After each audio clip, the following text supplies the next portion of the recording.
আজি পোহৰৰ উৎসৱ দীপাৱলী আৰু এইবাৰ জুবিনবিহীন প্ৰথমটো দীপাৱলী পালন কৰিব অসমবাসীয়ে।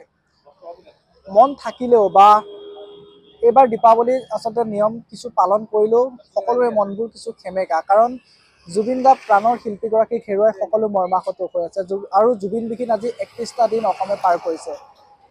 বজাৰৰ পৰিৱেশ এই মুহূৰ্তত দেখুৱাব বিচাৰিম। দীপাৱলীৰ বজাৰ কেনেধৰণে চলিছে মই অকণমান দেখুৱাব বিচাৰিম। এয়া উলুবাৰী এখন বজাৰৰ পৰা আমি পৰিৱেশ দেখুৱাবলৈ চেষ্টা কৰিছোঁ। ব্যৱসায়ীসকল বজাৰলৈ আহিছে যদিও তেওঁলোকে কম গ্ৰাহকৰ বাবে এইবাৰ তেওঁলোকে কিছু বিপাঙত পৰিব লগা হৈছে। মই অকণমান ব্যৱসায়ীৰ লগত কথা পাতিবলৈ চেষ্টা কৰিম, মই দৰসমূহ জানিবলৈ চেষ্টা কৰিম। দাদা, আজি যিহেতু পোহৰৰ উৎসৱ দীপাৱলী, মই দীপাৱলীৰ প্ৰথমে শুভেচ্ছা জনাইছোঁ। কেনেকুৱা এইবাৰ বজাৰ? বজাৰ অন্যবাৰৰ নিচিনা নহয়, এইবাৰ মানুহ খুবেই কম, বজাৰৰ বিক্ৰী নাই, মালো অলপমান আনিছোঁ। এতিয়া কেনেকুৱা কি হয় বজাৰ সময়ত দেখা যাব। এবাৰ জুবিন দা বিহীন প্ৰথমটো দীপাৱলী, ৰাইজ ওলাই আহিবলৈ মন কৰা নাই, ৰাইজে দীপাৱলী পালন সেইকাৰণে অৱশ্যে বজাৰৰ অৱস্থা এনেকুৱা যে জুবিন দাৰ কাৰণে চবেই বহুত দুখ কৰি আছে বা আমিও দুখ কৰি আছোঁ, আমাৰো দুখ লাগিছে। বেপাৰ বাণিজ্য অকণমান আপোনাৰ পৰা দামসমূহ জানিব বিচাৰিম। কেনেধৰণে কলপুলি যদি চাওঁ কিমান দাম? কলপুলি আনে আমি কোৱা দামটো 100 টকা, তাতে আৰু 50, 60, 70, 80 যেনেকুৱা পাইছোঁ সেনেকুৱা দিছোঁ। ক'ৰ পৰা আহিছে কলপুলি? মই কেন্দ্ৰকোনা বৰিগুক বুলি কয় মোৰ গাঁও। তাৰ পৰা গাঁৱৰ পৰা লৈ আহিছে। আৰু কি আছে? মই অকণমান যদি কলপাত আছে, কলপাত আছে, ৰবাব টেঙা আছে, বেলপাত আছে, আমপাত আছে, তুলসী, দুবৰি, ফুল। কলৰ পাত কেনেধৰণৰ দাম? কলৰ পাত আপোনাৰ এনে 10 টকা কওঁ, মানুহ কাষ্টমাৰ মিলাই এনেকুৱাকে দি দিওঁ, যেনেকে মিলে সেনেকে মোৰ মিলা কৰি। ফুল দেখিছোঁ। ফুল আছে, ফুলৰ ভাগ চিষ্টেম আছে, সেইবিলাক 20 টকা টোপলা বনাই থৈ দিছোঁ। আৰু এইবিলাক ফুল নিলে এনে কাষ্টমাৰৰ মিলা প্ৰীতি এনেকুৱা হিচাপত বিক্ৰী কৰা যায় আৰু। পাত এইটো কামিনী ফুলৰ মালা। কামিনী ফুলৰ হয়, মালা এনে দামটো কওঁ আমি 50 টকা, 30 টকা, 20 টকা, 40 টকা, আৰু কাষ্টমাৰৰ সুবিধা লৈ এনেকে বিক্ৰী কৰোঁ। বজাৰ এইবাৰ যথেষ্ট সেৰেঙা। এইবাৰ ভাল নহয়, এইবাৰ যিমানখিনি দেখি আছোঁ এতিয়া বৰ্তমান বেয়া, পিছত কি হয় নাজানো আৰু। মই আকৌ আহিম দাদা। মই এই মুহূৰ্তত আৰু এখন দোকানলৈ যাব চেষ্টা কৰিছোঁ, য'ত ফুলৰ মালা আছে, বিভিন্ন সামগ্ৰীসমূহ আছে।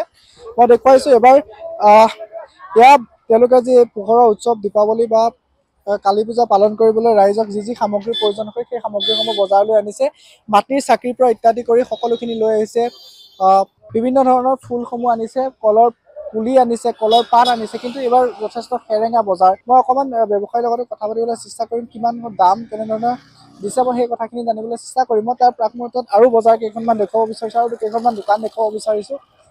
দীপাৱলীৰ বাবে সকলো সামগ্ৰী আনিছে যদিও এইবাৰ কিছু আচলতে বজাৰ সেৰেঙা।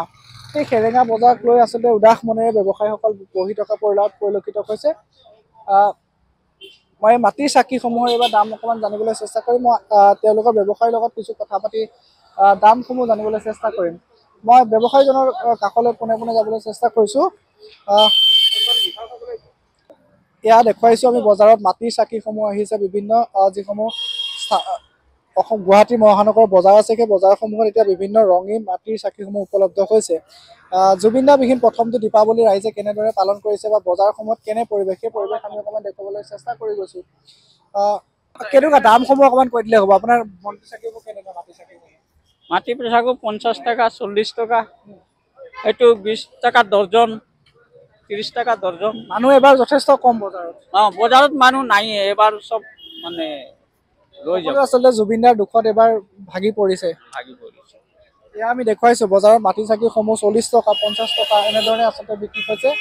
নাৰিকল আমি এই মুহূৰ্তত দেখুৱাইছোঁ। এয়া এনেদৰে আচলতে গুৱাহাটী মহানগৰৰ বজাৰত মহানগৰবাসীয়ে যাতে দীপাৱলী পালন কৰিব পাৰে তাৰ বাবে ব্যৱসায়ীসকলে প্ৰত্যেকবিধ সামগ্ৰী আনিছে। আৰু কিন্তু এইবাৰ যিহেতু জুবিন গাৰ্গ বিহীন প্ৰথমটো দীপাৱলী ৰাইজে পালন কৰিবলৈ ওলাইছে, যথেষ্ট এইবাৰ বজাৰত ভিৰ পূৰ্বতকৈ কম, প্ৰায় নাই বুলি ক'ব পাৰি। এইবাৰ বজাৰসমূহত ভিৰ প্ৰায় নাই, কিন্তু তাৰ পৰিৱৰ্তে বজাৰসমূহত প্ৰত্যেকবিধ সামগ্ৰী ব্যৱসায়ীসকলে উপলব্ধ কৰাইছে। তেওঁলোকে ব্যৱসায়িক প্ৰতিষ্ঠানখনলৈ লৈ আহিছে।